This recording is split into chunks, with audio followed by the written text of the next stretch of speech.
3 months ago, I sat in my bike beside the road after another soul crushing day at work, staring at my phone with my finger hovering over send button. The email was my resignation letter. I had no backup plan, barely 3 months of savings, and this overwhelming feeling that if I don't jump now, I never would. What happened next? It was not the glamorous, I quit my job and built a seven-figure business. It sounds good in the story of that floods in your social media feeds, but I broke financially and emotionally. But here's the thing, it was still one of the best decisions made, I ever made. Today, I'm sharing the raw, unfiltered reality of what happens when you walk away without the perfect plan, not to scare you, but to prepare you for what nobody, usually talking about. Let's be honest about the fantasy first. We have all had it. You dramatically walk out of your toxic workplace, middle finger off, definitely optional. Don't recommend you, by the way. Suddenly, you have all this time to pursue your passion project, travel, or just breathe without anxiety crushing your chest every Sunday night. Social media is packed with these highlight reels. I quit my corporate job and how I make twice as much working from beach town in Bali. What they don't show you is the crushing panic at 3 a.m. when your bank account is just dwindling. The reality, the first month feels like vacation. Yeah, it is cool. I enjoyed that my first month after quitting. The second month, the existential dread kicks in. By third month, you're questioning every life choice that led you here, and that's completely normal. The truth is, there is no perfect time to quit, but there are better and worse way to do it. Let's talk about both. Here's something I learned the hard way. There's a massive difference between quitting reactively and quitting strategically. Reactive quitting happens after a terrible day when your boss criticizes you unfairly and or you get passed over for promotion. You are operating from hurt and anger. Now I have been there. I trust me, I understand that. It feels justified in that moment, but it's rarely the best timing, believe me. Strategic quitting means you have assessed your situation soberly, you have built some runway, ideally 6 to 12 months of essential expenses saved up, you have researched alternatives, and you have at least the outline of a plan.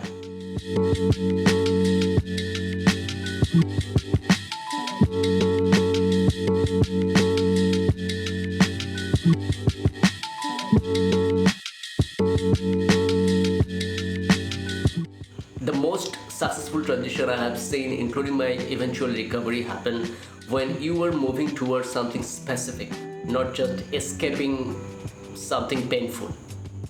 Let's talk money. The brutal truth that nobody's YouTube success story mentions. Before I quit, I had about 3 months of expenses saved. I thought that was plenty of time to figure it out. But honestly, no, it was not. What I did not account for was how decision paralysis and identity crisis would eat into my productivity, for how long it takes for new income streams to actually generate money, or unexpected expenses like my laptop dying at the worst possible moment. Yes, I now using my new laptop, MacBook Pro M4 Pro. My previous laptop was just suddenly stopped working. So we have to consider those. If you're considering quitting without another job lined up, here's my hard-learned advice. Have at least 6 months of bare minimum expenses saved. It will take 3 months just to decompress and find your footing, and another 3 before any new venture started generating meaningful income. Again, meaningful income.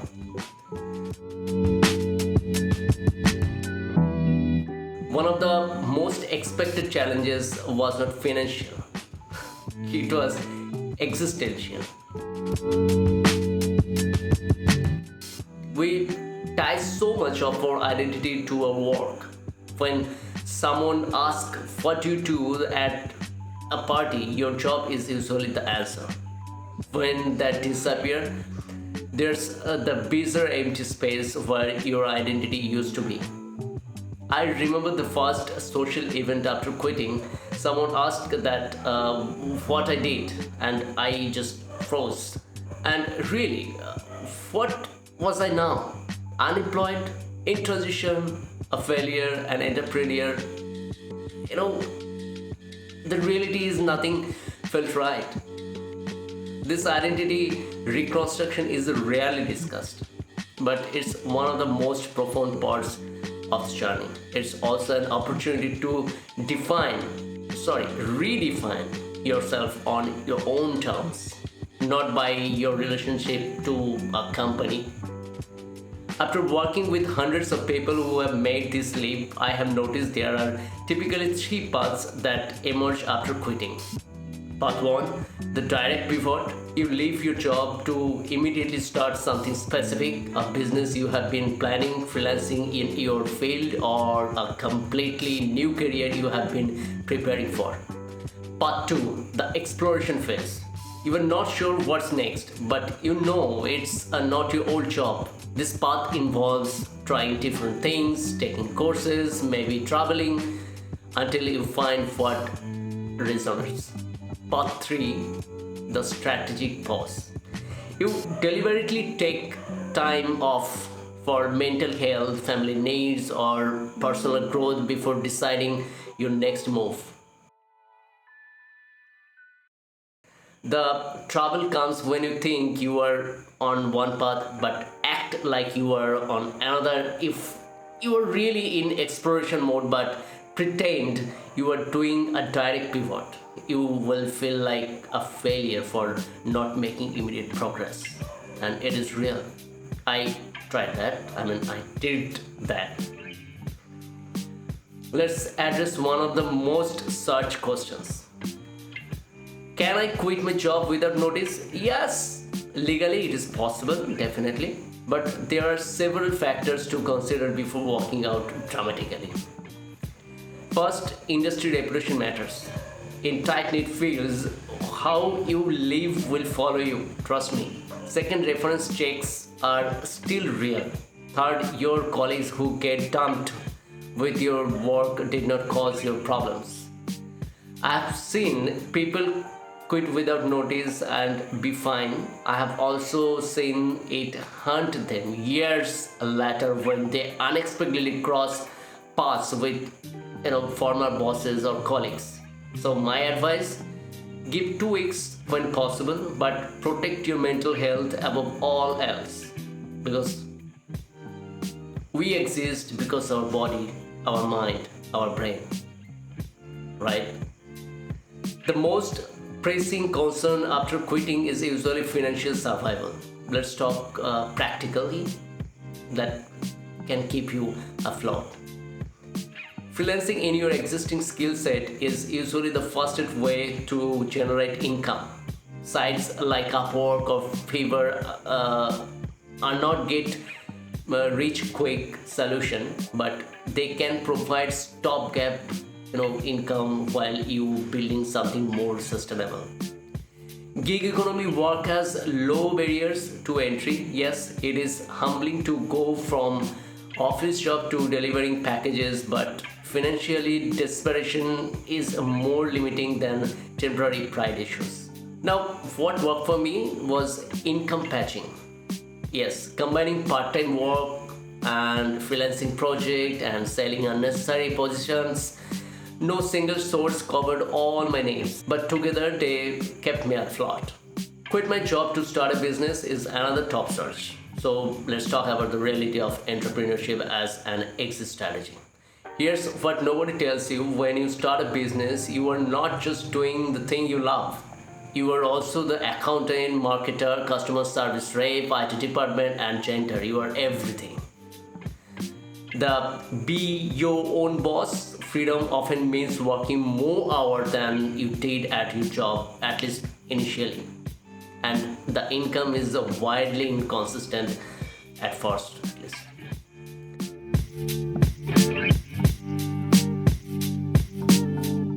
My advice: start your business as a side hustle while still employed, if possible, definitely. Test your concept, build an audience, and make your first sales. The best time to quit is when your business is already showing signs of life, not just when you have an idea and just, okay, fine, tata, bye bye.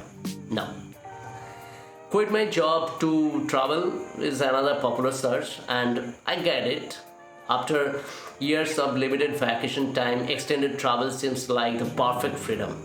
And I actually did this for 1 month after quitting. It was incredible and perspective shifting, but it also accelerated my financial depletion and did not solve any of the underlying questions about what I actually wanted to do with my life. The digital nomad lifestyle looks perfect on Instagram, honestly. The reality often involves unstable Wi-Fi, working odd hours to accommodate time zones, and missing the community connections that give life meaning, honestly.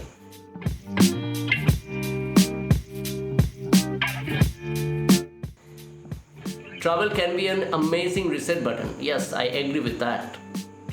But be honest with yourself about whether you are seeking expansion or escape.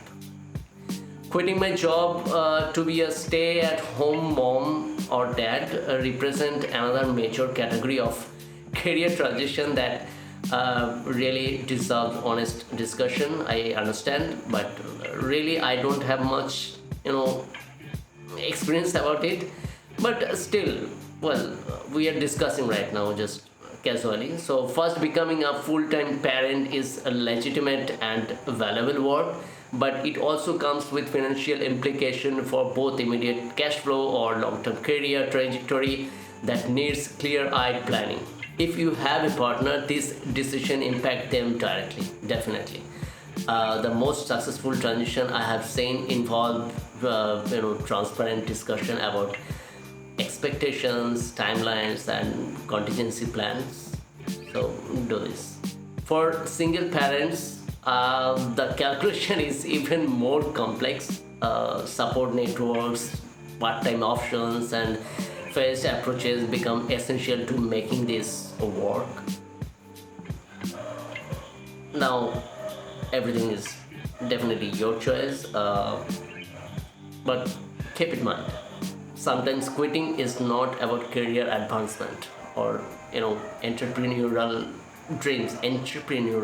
Yeah, sometimes it is about just survival. So if your job is destroying your mental health, creating chronic stress, or putting you in unsafe situations, the calculation really changes. Financial security means nothing if you heading for complete burnout or maybe worse, right? As I told that our existence is only because our body, our mind and brain, our thought. So yeah, these are more important. So in these cases, having a perfect plan matters less than creating space to recover, but recovery itself needs to become the plan with concrete steps and support systems. I've spoken with many people who describe quitting a toxic job as the best thing they ever did for their well-being, even when it created temporary financial challenges. Now, let's talk about what I wish I would done differently. Building a proper runway before making the leap. Start by ruthlessly reducing expenses. What feels like a necessity now might look like a luxury when your income disappear. Subscription audit, now housing expenses. I mean, how much it is possible. Selling things you did not need. I sold my first camera. It's hard. Sold my Apple Watch. Well, next, start building skills, credential, or portfolio that support your next chapter. Use your evenings and weekend to lay the groundwork for whatever comes next. Even small, consistent effort, 1 hour daily or 2 days weekly for at least 3 months, really create a momentum that makes the transition less jarring. Here's something people rarely discuss. Sometimes the best move after quitting is eventually returning to traditional employment, but on better terms. I'm searching for another job. There's no shame to discover that entrepreneurship, freelancing, or other alternatives are not right for you. If you don't try, you don't know. So you have to. Life is one. The perspective and skills gained during your time away often position you for better opportunities. Many people I know use the gap to reassess what they truly want, and it is very important. Develop new skills and then re-enter the workforce with stronger boundaries and negotiation leverage. Sometimes a strategic career break is exactly what you need to break patterns of burnout and find a more sustainable path forward. So let's talk about timeline and expectations, because this is where so many people get discouraged. When I quit, I thought I would have my new path figured out in 3 months, but in reality, it is more than you thought to find stable footing. This is not unusual. The messy middle where you have left the old but have not fully established the new always lasts longer than expected. There are breakthrough moments followed by setbacks. Progress is not linear, my dear. Knowing this is normal can help you persist when it feels like nothing is working. The people who successfully transition are not necessarily smarter or more talented. They just keep going through the inevitable valleys. Quit to make your own identity. That speaks to perhaps the deepest motivation for many who live transition paths. There's profound value in defining success on your own terms, but this is not just philosophical, it requires concrete action. So, mind it, right? Start by identifying your non negotiable values. What matter most? Freedom, security, creation, impact, recognition. Different paths will satisfy this differently. So you have to avoid about these all things. Then examine which work structure actually align with these values. Sometimes we reject one path without clarity on what we are moving towards, which, believe me, leads to serious dissatisfaction. If you are already quit or in financial struggle, let's talk recovery strategies that actually work. First, get radically honest about your numbers. Track every expenses. Know exactly how much runway you have left. This clarity reduces anxiety even if the numbers are not pretty, and usually it not pretty. Okay, so yeah. Focus first on maintaining essential services and relationships. Contact creditors proactively if you are struggling with payments. Few have hardship programs that are not actually advertised, so yeah, call them. No. Prioritize generating income over perfecting your long-term plan. Remember, this is a transitional phase and not your forever strategy. So why I quit my job without a plan? Look, this is another such result I found. Sometimes circumstances don't allow for perfect preparation. So while having a plan is ideal, definitely there are legitimate reasons people quit without one: health emergencies, toxic environments, sudden family needs, or rare opportunities that won't wait. But if you are in this situation, your new job becomes creating structure amid uncertainty. Set daily habits that move you forward even when the big picture is unclear. The key is transitioning quickly from the reactive quit to proactive planning, even if those plans evolve as you go. The single biggest predictor of successful transition I have observed is having the right support system. Isolation is your enemy during major life transition. Find people who have made similar changes, join communities, even virtual one is okay, where you can share challenges and get feedback. Be selective about who you share your journey with. Some people project their own fear into your choices. Seek out those who can be both supportive and honest. Professional support matters too. So yeah, even when money is tight, targeted help from career coaches, therapists, or financial advisor can prevent costly mistakes. Perhaps the most important shift is redefining what success look like on the other side of traditional employment. External metrics, titles, salary bands, company prestige get replaced by internal ones. Are you growing, learning, building something meaningful, helping others, present with your loved ones? Right. This is just, happens. The greatest freedom that comes from breaking conventional path is the ability to define achievement on your own terms. This is not lowering your standard, it aligns them with your actual values.